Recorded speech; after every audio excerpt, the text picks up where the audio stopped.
नमस्ते, आप सभी लोगों का स्वागत है आपके अपने चैनल एड्यू एकेडमी पर, जहां पर हम आज जो है नया सब्जेक्ट शुरू करने जा रहे हैं। जो सब्जेक्ट का नाम है this is the most important subject. यानी कि अगर आप लोग कोई भी स्टडी कर रहे हो तो वहां पर ये जो टॉपिक है या तो ये जो सब्जेक्ट है ये बहुत ही बड़ा एक रोल प्ले करता है। And subject name it is an business law. अब देखो, बिजनेस लॉ यानी कि यहाँ पर वर्ड ही खुद डिफाइन करेगा कि बिजनेस के अंदर या तो फिर बिजनेस करने के लिए कुछ थोड़े बहुत जो लॉज है वो सारे बनाए गए हैं। जब अगर लॉज की बात आती है ना, तो यहाँ पर कौन सी चीज़ सबसे ज़्यादा मोस्ट इम्पॉर्टेंट रोल प्ले करेगी? सेक्शन। यानी कि हर एक के पीछे कोई ना कोई सेक्शन, क्लॉज, अंडर क्लॉज, ये सारी चीज़ें वहाँ पर लगी हुई होगी। तो आपको यहाँ पे सेक्शन को याद रखना बहुत ज़्यादा ज़रूरी है कि कौन से लॉ पे कौन सा सेक्शन लग रहा है। तो यहाँ पर अगर मैं बात करूँ कि आज जो है वो अपना फर्स्ट लेक्चर है इसका बिजनेस लॉ का, तो यहाँ पे फर्स्ट लेक्चर में हम क्या समझेंगे? तो सबसे पहले हम समझेंगे यहाँ पे कि कॉन्ट्रैक्ट ऑफ इंडिमिनिटी क्या होता है एंड कॉन्ट्रैक्ट ऑफ गारंटी क्या होता है यहाँ पे। तो यहाँ पर अगर मैं बात करूँ तो कॉन्ट्रैक्ट ऑफ इंडिमिनिटी। अब इंडिमिनिटी यानी यहाँ पर क्या होता है कि आप अगर किसी भी चीज़, जो भी चीज़ आप लोगों ने अगर कोई भी पर्सन से ली है और यहाँ पर अगर आप बोल रहे हो कि जो भी लॉस होगा या तो फिर कोई भी डैमेज होगा उसकी रिस्पॉन्सिबिलिटी मैं लेता हूँ, तब उस समय पे यहाँ पर क्या होगा? हमारा इंडिमिनिटी मतलब कि कॉन्ट्रैक्ट ऑफ इंडिमिनिटी यहाँ पे रोल प्ले करेगा। अब इंडिमिनिटी के अंदर यहाँ पर दो जो मेन रोल होते हैं इसके अंदर, या दो पार्टीज होती है। सबसे पहला हमारा होता है इंडिमिनिफेयर एंड इंडिमिनिफिड। तो यहाँ पर ये जो फर्स्ट पर्सन होगा it is a one person जो ये सारी रिस्पॉन्सिबिलिटी लेगा, और ये हमारा क्या होगा? सेकेंड पर्सन होगा। तो हम यहाँ पर पहले इसकी डेफिनेशन समझते हैं कि the contract by which one party, मतलब कि इंडिमिनिफायर यहाँ पर क्या करेगा? प्रॉमिस करेगा। किस चीज को लेके प्रॉमिस करेगा यहाँ पे? कि अगर कोई भी चीज कंपेंसेट करेगा अनदर पार्टी, मतलब कि indemnified, for any of the losses और the damages suffered during an indemnifier's action और action of the third party. अब यानी कि यहाँ पर क्या बताया गया है कि जैसे कि फॉर एग्जाम्पल अगर मैं बात करता हूँ कि अगर कोई कॉन्ट्रैक्टर है, जैसे कि यहाँ पर मैंने एग्जाम्पल में बताया भी है। देखो एग्जाम्पल के अंदर यहाँ पर क्या लिखा है कि जो कॉन्ट्रैक्टर अगर यहाँ पर हमारा घर बना रहा है, बराबर है, अगर कॉन्ट्रैक्टर हमारा यहाँ पे घर बना रहा है और घर बनाते टाइम यहाँ पर उससे फॉर एग्जाम्पल कि इतना जो पोर्शन है वो क्या हो गया? गलती से टूट गया, बराबर। तो यहाँ पर क्या होगा कि इंडिमिनिफायर अगर हमने कॉन्ट्रैक्ट वहाँ पे किया हुआ होगा तो इंडिमिनिफायर मतलब कि कॉन्ट्रैक्टर यहाँ पर वो लॉस को फुलफिल करने के लिए यहाँ पे लायबल रहेगा। उसको ये लॉस को यहाँ पर हमें फील करके देना पड़ेगा।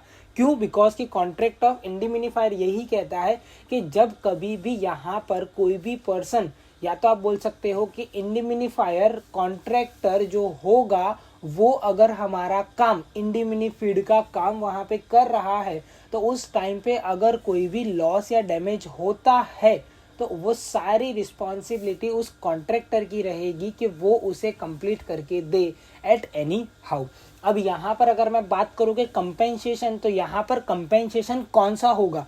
तो देखो, अगर जो कॉन्ट्रैक्टर है तो वो कंपेंसेशन किसका करेगा? जो एक्चुअल लॉस हुआ है उस चीज़ का वो कंपेंसेशन करेगा। अब हमारा घर जो था, अब हमने बोला था कि भाई ये चीज़ रिप्लेस करनी है, ये चीज़ बनानी है, अब वो ऑलरेडी पहले से ही टूटी हुई थी, तो उसको वहाँ पे कॉन्ट्रैक्ट ऑफ इंडिमिनिटी में नहीं लाया जाएगा।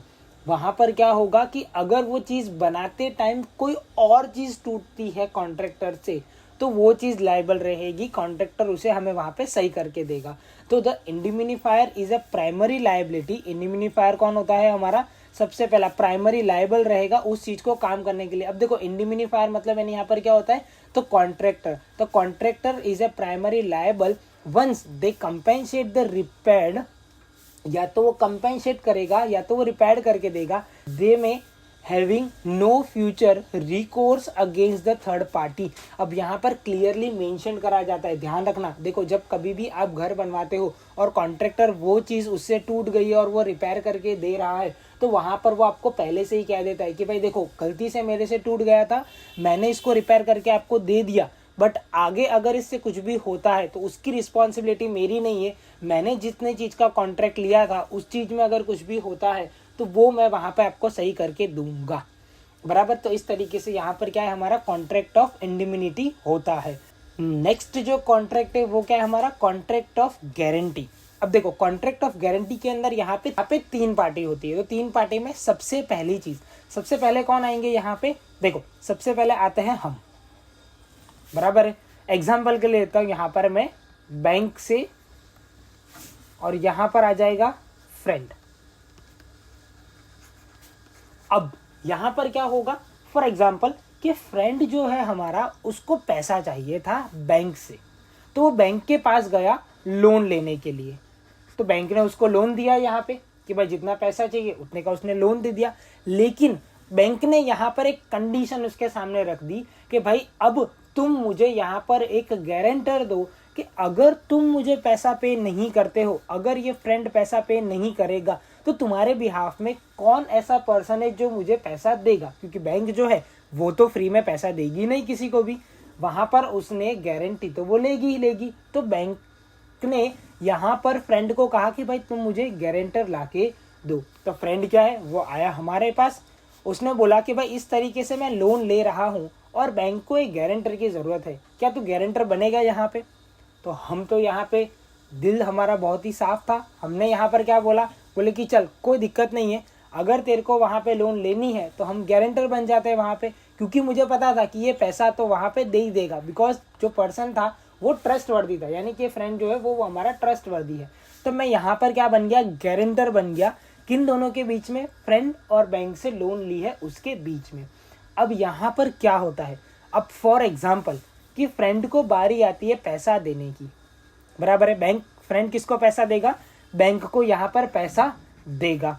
अगर यहाँ पर फ्रेंड डायरेक्टली पैसा बैंक को नहीं देता है in any of the case, तो यहाँ पर क्या होगा, बैंक सीधा गारंटर के पास आएगी कि बोले कि लाओ पैसा दो, बराबर है। क्यों, बिकॉज कि मैंने गारंटी ली है कि अगर ये पैसा नहीं पे करेगा तो मैं पे करूंगा। तो इस तरीके से यहाँ पर क्या होता है, कॉन्ट्रैक्ट ऑफ गारंटर काम करता है। यानी कि ये जो गारंटर पर्सन होता है ये ऑब्लिगेशन लेता है किस चीज के लिए, कि अगर तुमको पैसा नहीं दिया जाएगा तो मैं पैसा दूंगा। और फ्रेंड से यहाँ पर क्या है कि इन फ्यूचर में वो कभी भी पैसा ले सकता है। तो इस पूरे कॉन्ट्रैक्ट ऑफ गारंटी के अंदर यहाँ पर तीन पार्टी होती है। सबसे पहला होगा हमारा गारंटर, मतलब कि हम, जो यहाँ पे क्या कर रहा है, प्रॉमिस कर रहा है। किसको प्रॉमिस कर रहा है, अनदर पार्टी, मतलब कि ये जो बैंक है, ये जो है ये हमारे क्या है, डेटर है, इसको यहाँ पे प्रॉमिस कर रहा है कि अगर थर्ड पर्सन, मतलब कि क्रेडिटर, मतलब कि मेरा फ्रेंड अगर जो है वो पैसा पे नहीं करेगा तो मैं पे करूंगा, बराबर। तो if the principal debtor fail to do so, अगर प्रिंसिपल डेटर ने यहाँ पर पैसा पे नहीं किया तो वो क्या करेगा, वहां पे अपना पैसा पे करने के लिए तैयार है। तो इस तरीके से यहाँ पर क्या है, टोटल 3 पॉइंट को अगर मैं आपको बताऊं कि इसके अंदर की पॉइंट क्या क्या थी, तो इसके अंदर 3 पार्टी यहाँ पे इन्वॉल्व होती है, guarantor, principal debtor and creditor. अब guarantor is a specific obligation usually financially.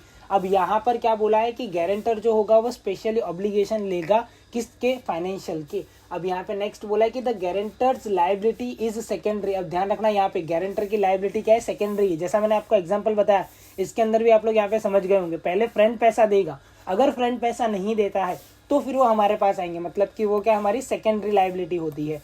And they become liable after the creditor exhausted all the efforts to resolve the principal debtors, मतलब कि क्रेडिटर्स ने वहां पे पूरे एफर्ट्स लगा दिए हैं, पैसा वो पे नहीं कर पा रहा है, कुछ भी हो जाए, तब बारी आती है हम पे, तो हमको वहां पे पैसा पे करना पड़ेगा। अब इस तरीके से यहाँ पर जो एग्जांपल है वो भी इसी का दिया है, जो मैंने आपको ऑलरेडी यहाँ पे समझा दिया है कि फ्रेंड जो है वो गारंटी लेता है लोन पे करने की, या लोन बैंक से उसने लिया है, अगर वो रीपे करने में फेल होता है तो बैंक यहाँ पर क्या करेगी, सीधा हमारे पास आएगी रिकवरी ऑफ द अमाउंट के लिए। तो इस तरीके से यहाँ पर 2 कॉन्ट्रैक्ट मैंने आपको समझाया, कॉन्ट्रैक्ट ऑफ इंडिमिनिटी क्या होता है, कॉन्ट्रैक्ट ऑफ गारंटी क्या होता है। तो ध्यान रखना यहाँ पे इंडिमिनिटी का मतलब होता है कि आप लोग यहाँ पे लॉस एंड डैमेजेस को बेयर करोगे। तो इसके अंदर मैंने आप लोगों को एग्जाम्पल दिया था कॉन्ट्रैक्टर का। और यहाँ पर अगर मैं बात करूँ प्रिंसिपल ऑफ गारंटी के अंदर, तो यहाँ पर मैंने आपको एग्जाम्पल दिया है अपने फ्रेंड का। तो इस तरीके से यहाँ पर हमारे 2 कॉन्ट्रैक्ट को मैंने आपको समझाया है। मिलते हैं अपने नेक्स्ट लेक्चर में, जहाँ पर हम समझेंगे कि इसके डिफरेंस बिटवीन क्या है। तब तक के लिए आप इस चैनल को कर दो सब्सक्राइब और अपने फ्रेंड्स के साथ इस वीडियो को कर दो share. Thank you so much.